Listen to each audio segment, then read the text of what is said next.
तो जो पूतना थी, पूतना नगर ग्रामों में भ्रमण करते हुए खूब सुंदर सा मेकअप करवाया, पूरे रूप को ही बदल दिया और ये ब्रज में ही पहुंच गई।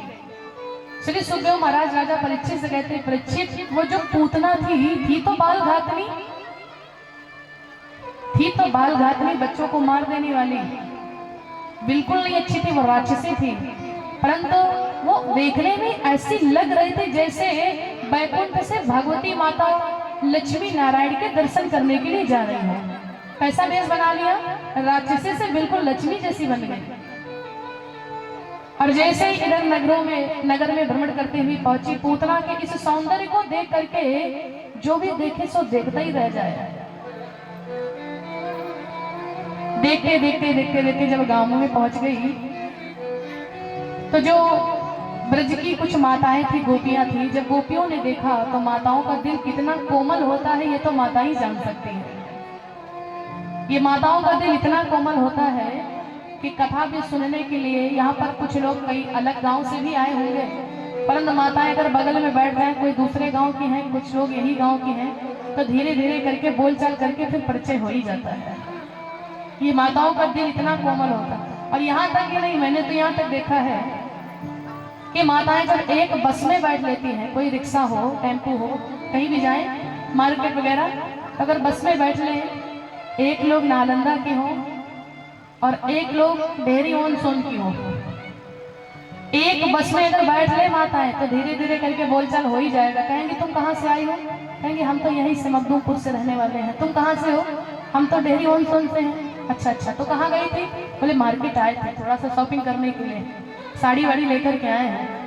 अब बस में ही बैठी हैं, जगह हो चाहे ना हो, उसी में साड़ी दिखाना चालू, देखो अच्छी है कि नहीं अच्छी है, कलर अच्छा है, हमको तो यही वाला कलर पसंद है, कहाँ देना है, बोले भतीजा की शादी वहीं पे देना है, ठीक रहेगा।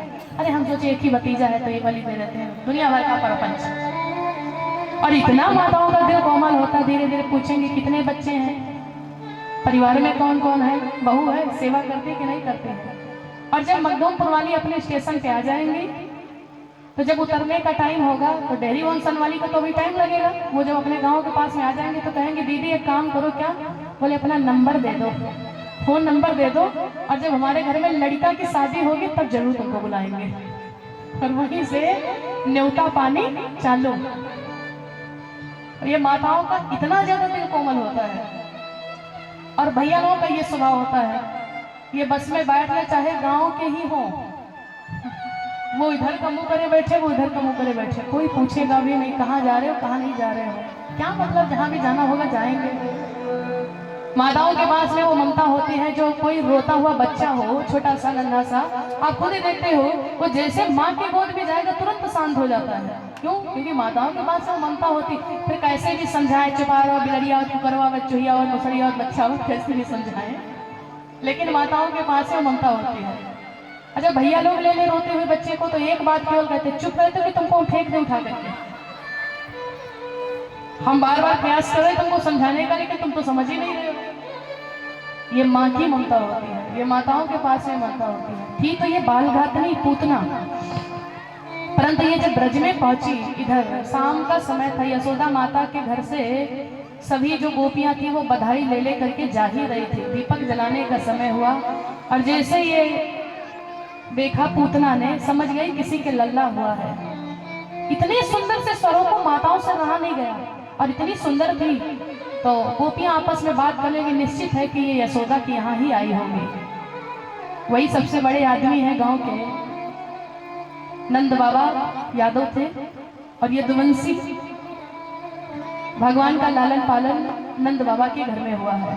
और ये जो गोपियां हैं, गोपियां मन में आपस में विचार करने लगी, निश्चित रूप से ये नंद बाबा के भवन में जा रही होंगी। सखियों ने कहा कि आप कहाँ जाते? बोले नंद बाबा के भवन जाना। का थोड़ा सा परिचय दे दीजिए कि नंद बाबा का भवन किधर है, तो थोड़ा सा आसान हो जाएगा।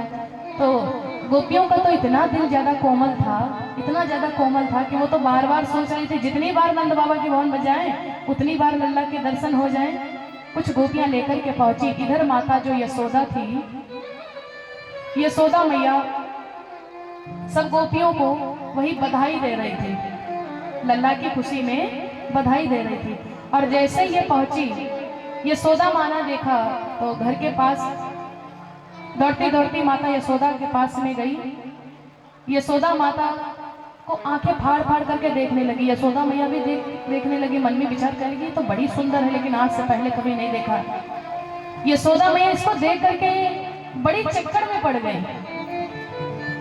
और पूतना ने कहा बहन और सब ठीक है। और जब बहन कहा तो माता यशोदा तो चक्कर में पड़ गई। माँ यशोदा को क्या पता कि ये मेरा लल्ला को मारने के लिए आई है, कंस ने भेजा है, ये कंस की बहन है। भेष बदल करके आई थी, इतनी सुंदर सी थी।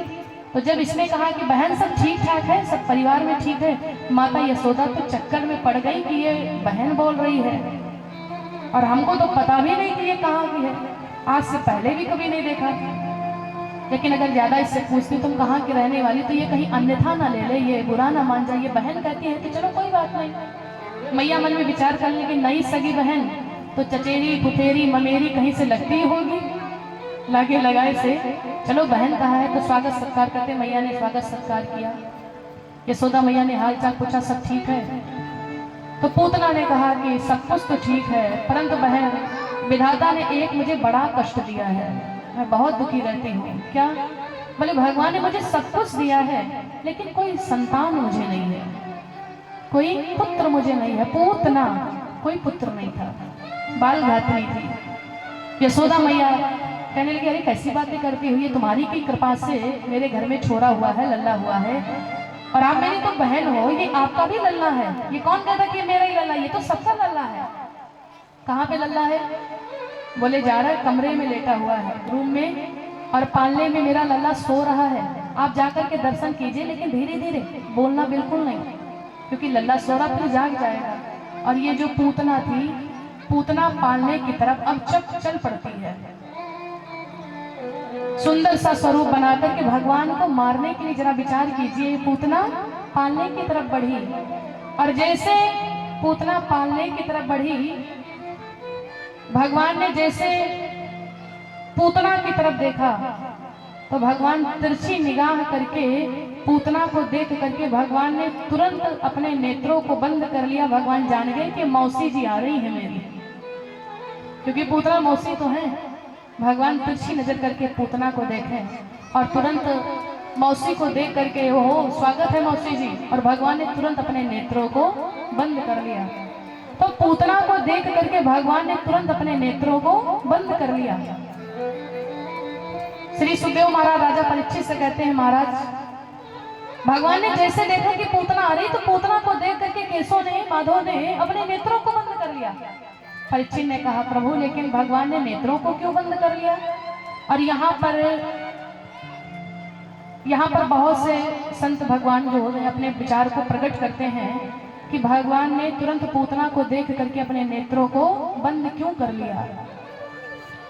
एक संत कहते हैं कि भगवान ने पूतना को देख करके इसलिए नेत्रों को बंद कर लिया कि उन्होंने सोचा हम आए हैं दुष्टों का विनाश करने के लिए, और लगता है ये कार्य सबसे पहले मौसी से ही प्रारंभ करना पड़ेगा, सबसे पहले मौसी को ही मारना पड़ेगा, क्योंकि ये मुझे मारने के लिए सबसे पहले ही आ गया। इसलिए भगवान ने नेत्रों को बंद कर लिया कि कोई भी कार्य करने से, शुभारंभ करने से पहले नेत्र बंद करके मंगलाचरण जरूर करना चाहिए, और मंगलाचरण करने के बाद में फिर श्री गणेशाय नमः कर देना चाहिए। तो भगवान ने नेत्रों को इसलिए बंद किया कि इतना बड़ा काम करने जा रहे हैं, हम आए हैं दुष्टों को मारने के लिए, लेकिन मुझे लग रहा है कि मौसी से ही प्रारंभ करना पड़ेगा, क्योंकि ये मुझे सबसे पहले मारने के लिए आ गया। तो भगवान ने नेत्रों को बंद करके मंगलाचरण किया है, इसलिए नेत्रों को बंद किया।